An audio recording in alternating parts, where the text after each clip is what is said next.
प्यारे बच्चों, आज हम कर रहे हैं बोर्ड ऑफ स्कूल हरियाणा का practice paper economics set B. तो जिन बच्चों ने अब तक चैनल को सब्सक्राइब नहीं किया है वो चैनल को सब्सक्राइब कर लें, और जो पहली बार हमारे चैनल पर विजिट कर रहे हैं वो भी इसको सब्सक्राइब करें और शेयर करें। तो शुरू करते हैं पेपर सेट बी। निम्नलिखित में से कौन सा व्यष्टि अर्थशास्त्र का अध्ययन है? Which of the following is the study of micro economics? तो माइक्रो इकोनॉमिक्स जो है वो आंसर बनेगा डी, मांग का सिद्धांत। उपभोक्ता संतुलन बिंदु पर, तो हम जानते हैं कि उपभोक्ता संतुलन या कंज्यूमर इक्विलिब्रियम उस पॉइंट पे होता है जहाँ पे दोनों वस्तुओं के बीच की प्रतिस्थापन दर और दोनों वस्तुओं की कीमतों का अनुपात बराबर होता है, यानी MRS between X and Y बराबर हो PX अपॉन PY की। आगतों को वस्तु में परिवर्तन कहलाता है। जब आगतों को हम बदलते हैं वस्तु में तो उसे हम उत्पादन बोलते हैं। जब सीमांत उत्पादन घटता है तो कुल उत्पादन की क्या अवस्था होती है? जब सीमांत उत्पादन घटता है तो जो कुल उत्पादन है वो घटती दर से बढ़ता है, ऑप्शन सी। औसत स्थिर लागत किसके द्वारा प्रकट की जाती है? तो हम जानते हैं कि जो औसत स्थिर लागत होती है उसका वक्र कुछ इस प्रकार का होता है, AFC, जो कि लगातार डिक्रीज होती रहती है लेकिन कभी भी O एक्सिस को टच नहीं करती। तो इस प्रकार के वक्र को हम रेक्टेंगुलर हाइपरबोला बोलते हैं, ऑप्शन ए। औसत लागत वक्र होती है, हम जानते हैं कि जो औसत लागत वक्र होती है वो इस प्रकार से U आकार की होती है, एवरेज कॉस्ट, तो U आकार।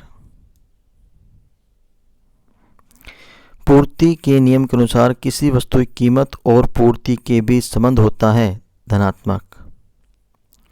पूर्ण प्रतियोगिता के अंतर्गत कीमत निर्धारित होती है। जो पूर्ण प्रतियोगिता है उसमें कीमत जो है वो उद्योग निर्धारित करता है, अर्थात बाजार निर्धारित करता है, मार्केट डिसाइड करती है। अब हम कर रहे हैं अभिकथन और कारण। इसमें दो स्टेटमेंट दी गई, आपको एक स्टेटमेंट होगी और उसका रीज़न होगा, और चारों ऑप्शन आपको ऊपर मिलेंगे। तो चार ऑप्शन जो ऊपर हैं उन्हीं में से आपको आंसर देना है दोनों क्वेश्चन का। तो हम स्टेटमेंट पढ़ते हैं पहले। जब तक सीमांत उपयोगिता धनात्मक है तब कुल उपयोगिता में वृद्धि होती है। सीमांत उपयोगिता कुल उपयोगिता का ढलान है। Total utility increase as long as marginal utility is positive. Marginal utility is the slope of total utility. देखिए, अगर हम इसको डायग्राम से क्लियर करें तो टोटल यूटिलिटी कर्व कुछ इस प्रकार का बनता है और मार्जिनल यूटिलिटी कर्व इस प्रकार का।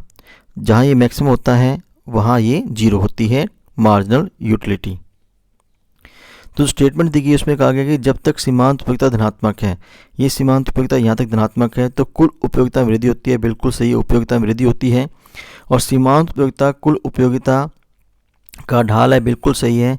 जो सीमांत उपयोगिता है वो कुल उपयोगिता में परिवर्तन की दर होती है। तो ये दोनों स्टेटमेंट सही है, और जो आर है वो इसकी सही व्याख्या करता है। तो जो आंसर होगा वो ए आएगा। अभिकथन ए और कारण आर दोनों सही है, और कारण आर अभिकथन ए की सही व्याख्या करता है। सेकंड स्टेटमेंट है, विलासिता वस्तुओं की मांग लोचदार होती है। जब मांगी गई मात्रा में प्रतिशत परिवर्तन कीमत में प्रतिशत परिवर्तन से कम होता है तो मांग को लोचदार कहा जाता है। देखिए, जो विलासिता की वस्तुएं हैं उनकी जो मांग है वो लोचदार होती है, बिल्कुल सही है। अगर कीमतों में थोड़ा बहुत भी परिवर्तन होगा तो मांग में परिवर्तन होगा। इसने कहा कि जब मांगी गई मात्रा में प्रतिशत परिवर्तन कीमत में प्रतिशत परिवर्तन से कम होता है तो मांग को लोचदार कहा जाएगा। ये स्टेटमेंट गलत है। देखिए, हम इसको इस प्रकार समझ सकते हैं कि मान लीजिए मांगी गई मात्रा में प्रतिशत परिवर्तन है 10, फिर कहता है कीमत में प्रतिशत परिवर्तन, मान अब कम कह रहा है कि इसमें कम है, तो ये मान लीजिए ये हो गया 20%, तो ये लोचदार नहीं हुआ, ये क्या हो गया, बी लोचदार हो गया, क्योंकि परसेंटेज चेंज क्या आ रहा है 1/2, यानी एक से कम आ रहा है। तो स्टेटमेंट जो ए है वो सही है और आर जो है वो गलत है। तो इसका जो आंसर होगा assertion A is true but reason R is false, यानी सी आंसर।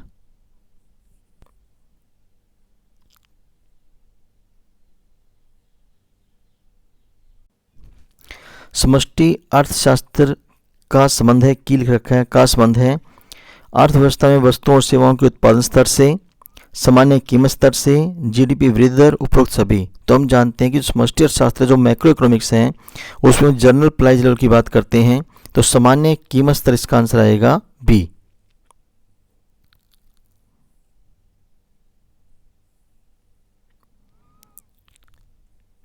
निम्न में से कौन सी वस्तुएं अर्ध टिकाऊ उपभोक्ता वस्तुएं होती हैं? इनमें 4 ऑप्शन रखे, देखिए आपको रेडियो, कपड़े, दूध और पेट्रोल। तो अर्ध टिकाऊ वस्तुएं वो होती हैं जो लगभग साल के करीब चलती हैं, तो इनको हम बोलते हैं कपड़े।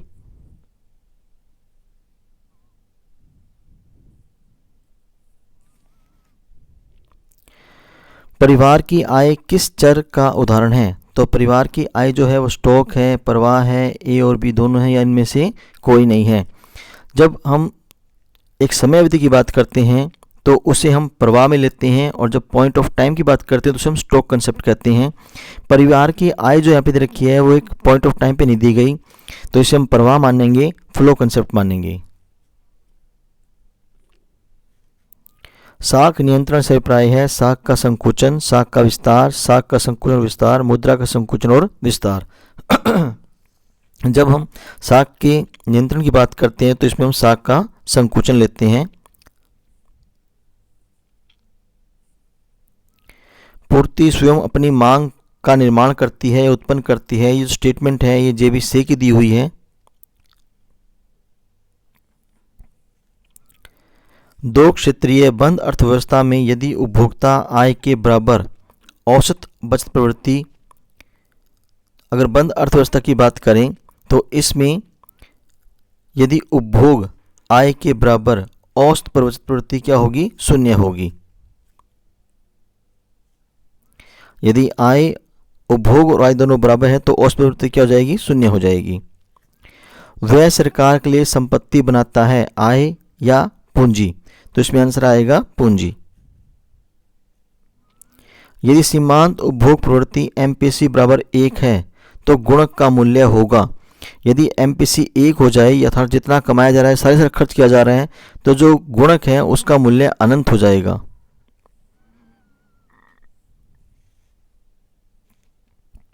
अब फिर वही क्वेश्चन है, अभी कथन और कारण वाले, इनमें ऊपर 4 ऑप्शन दिए गए होंगे और नीचे 2 क्वेश्चन दिए गए हैं। आपको क्वेश्चन पढ़कर जो ऊपर 4 ऑप्शन दिए गए हैं उनमें से निशान लगाना है। छात्रवृत्ति से किसी प्रकार की संपत्ति निर्माण नहीं होता, बिल्कुल सही है, और छात्रवृत्ति एक राजस्व व्यय है। छात्रवृत्ति जो होती है वो राजस्व व्यय होती है,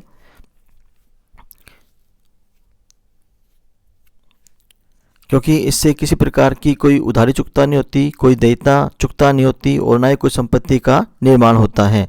तो ए और आर दोनों सही हैं, तो ऑप्शन जो है वो ए बनेगा।